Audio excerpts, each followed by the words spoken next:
Hi hello வணக்கம். நான் உங்கள் ஜெயலக்ஷ்மி.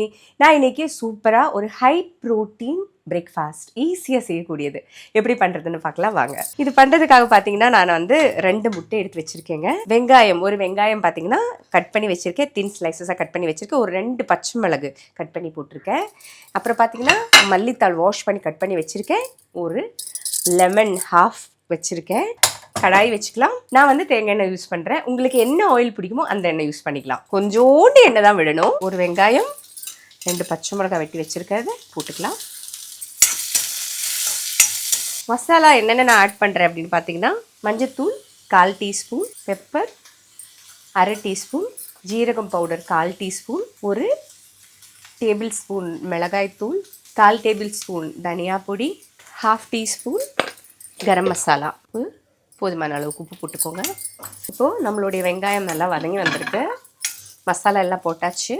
இப்போது நம்ம இதில் கட் பண்ணி வச்சுருக்கக்கூடிய முட்டையை போட்டுக்கலாம். இதுக்கு 2 முட்டையை நான் பயன்படுத்தியிருக்கேன்.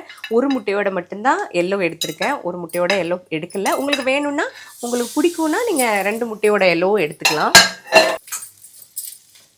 கட் பண்ணி வச்சுருக்கக்கூடிய மல்லித்தாள் போட்டுக்கலாம். ஆஃப் பண்ணிக்கலாங்க ஸ்டவ் பற்ற வச்சுட்டு நம்ம ஒரு முட்டை ஆம்லெட் போட்டுக்கலாங்க. முட்டை ஆம்லெட் போடுறதுக்காக ஒரு முட்டை எடுத்திருக்கேன். அதில் வந்து பார்த்திங்கன்னா நான் பெப்பர் அண்ட் உப்பு போட்டு நல்லா மிக்ஸ் பண்ணியிருக்கேன், அடிச்சிருக்கேன். இப்போது இதில் வந்து நம்ம ஆம்லெட் ஊற்றிக்கலாம். ஆம்லெட் ஆறதுக்கு முன்னாடியே நம்ம அது மேலே ஒரு சப்பாத்தி வச்சுக்கணும். இந்த சப்பாத்தி பார்த்திங்கன்னா நான் வந்து ராகியில் பண்ணியிருக்கேன். இப்போது நம்ம இதில் வந்து நம்மளோட முட்டை வச்சுக்கலாம். கண்டிப்பாக லெமன் புழியணும், அதான் டேஸ்ட் கொடுக்கும். இப்போ ரோல் பண்ணிக்க வேண்டியதான். பாருங்கள், நம்மளோட சூப்பரான சப்பாத்தி ரோல். இது அப்படியே கடித்து சாப்பிட்டுட வேண்டியதான். குழந்தைங்களுக்கு கொடுக்கலாம். நீங்கள் வந்து நார்மலாக வந்து நான் இப்போ வந்து ராகியில் வந்து சப்பாத்தி பண்ணியிருக்கேன். உங்கள் வீட்டில் நார்மலாக கோதுமையில் நீங்கள் சப்பாத்தி பண்ணுறது நீங்கள் இதுக்கு யூஸ் பண்ணிக்கலாம். இது அப்படியே கடித்து அப்படியே சாப்பிட்டுட வேண்டியதான். ரொம்ப ஹெல்த்தி. இதில் வந்து கார்போஹைட்ரேட்ஸ் இருக்குது, அட் த சேம் டைம் பார்த்திங்கன்னா ப்ரோட்டீன் இருக்குது.